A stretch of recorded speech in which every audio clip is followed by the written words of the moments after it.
nervous I had been and am. But why will you say that I am mad? The disease had sharpened my senses, not destroyed, not dulled them. Above all was the sense of hearing, acute. I heard all things in the heaven, and in the earth I heard many things in hell. How then am I mad? Hearken and observe how healthily, how calmly I can tell you the whole story. It is impossible to say how first the idea entered my brain, but once conceived it haunted me day and night. Object, there was none. Passion, there was none. I loved the old man. He had never wronged me. He had never given me insult for his gold. I had no desire. I think it was his eye. Yes, it was this. He had the eye of a vulture, a pale blue eye with a film over it, and whenever it fell upon me, my blood ran cold. And so by degrees, very gradually, I made up my mind to take the life of the old man and thus rid myself of the eye forever. Now this is the point. You fancy me mad, man. No, nothing. But you should have seen how wisely I proceeded, with what caution, with what foresight, with what dissimulation I went to work. I was never kinder to the old man than during the whole week before I killed him, and every night about midnight I turned the latch of his door and opened it oh so gently, and then when I had made an opening sufficient for my head, I put in a dark lantern, all closed, that no light shone out, and then I thrust in my head. Oh, you would have laughed to see how cunningly I thrust it in. I moved it slowly, very slowly, so that I might not disturb the old man's sleep.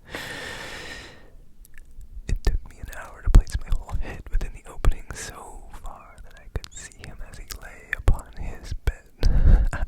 Would a madman have been so wise as this?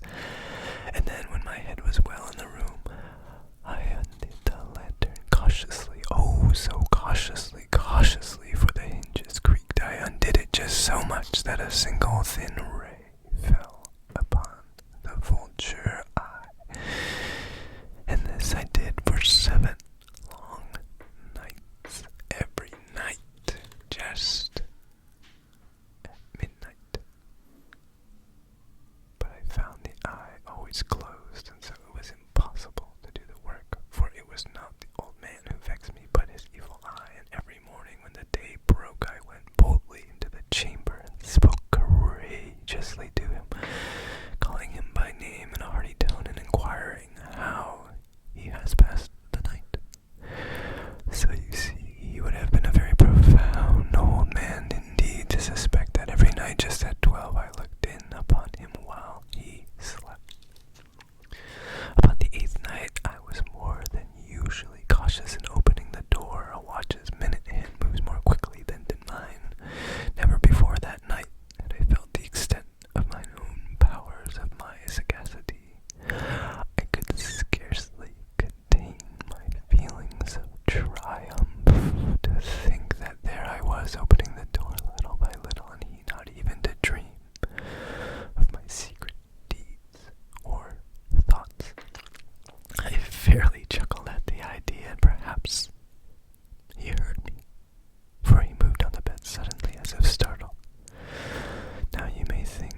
Yes, he had been trying to comfort himself with these suppositions, but he had found all in vain.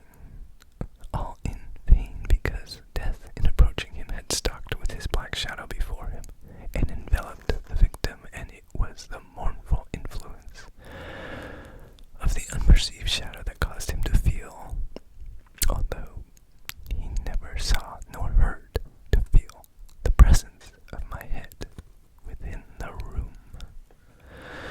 When I had waited a long time, very patiently, without hearing him lie down, I resolved to open a very little crevice in the lantern. So I opened it. You cannot imagine how stealthily, until at length a simple dim ray like the thread of the spider shot out from the crevice and fell full upon the vulture eye. It was wide open. It was open, wide open, and I grew furious.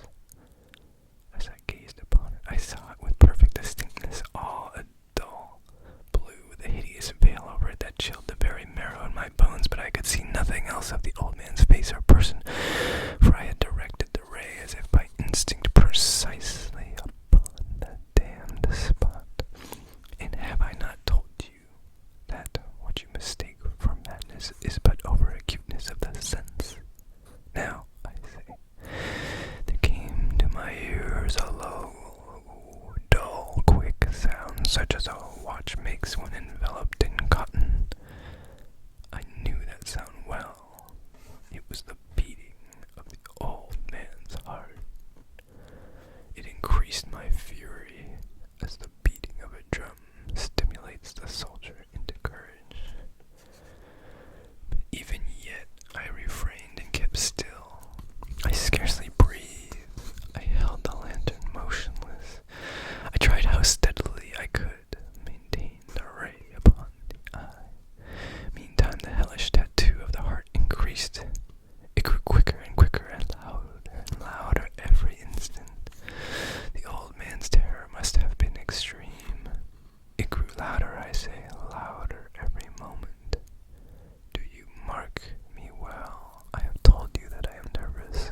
So I am. And now, at the dead hour of the night, amid the dreadful silence of that old house, so strange a noise as this excited me to uncontrollable terror. Yet for some minutes longer I refrained and stood still, but the beating grew louder. I thought the heart must burst, and now a new anxiety seized me. The sound would be heard by a neighbor. The old man's hour had come. With a loud yell, I threw open the lantern and leaped into the room. He shrieked once only. In an instant, I dragged him to the floor and pulled the heavy bed over him.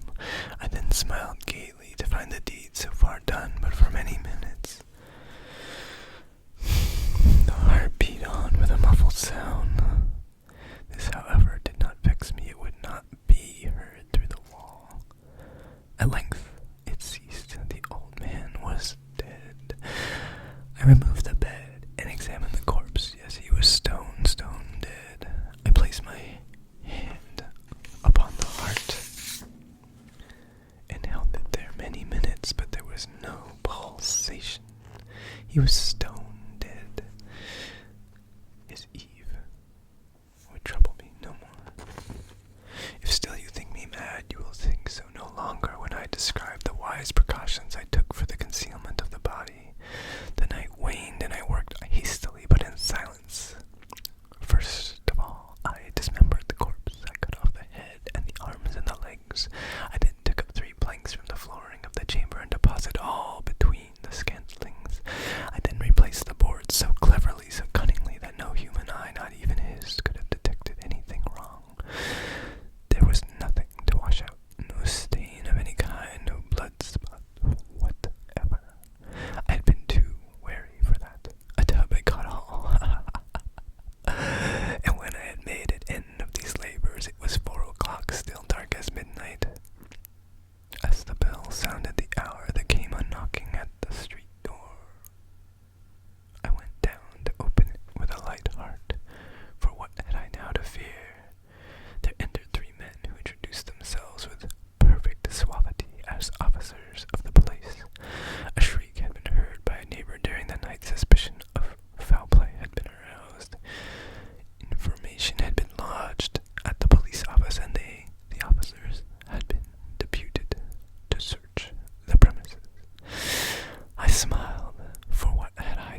officers were satisfied.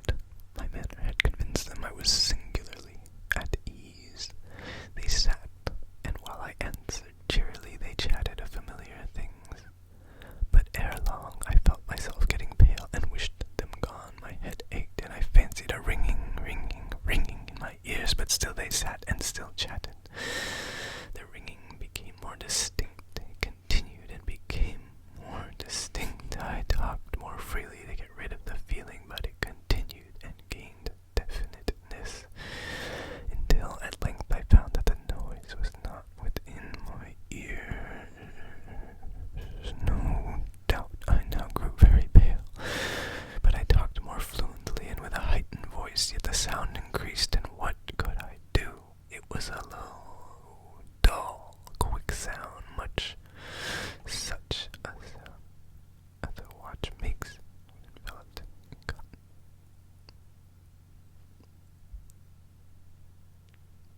I gasped for breath, and yet the officers heard it not.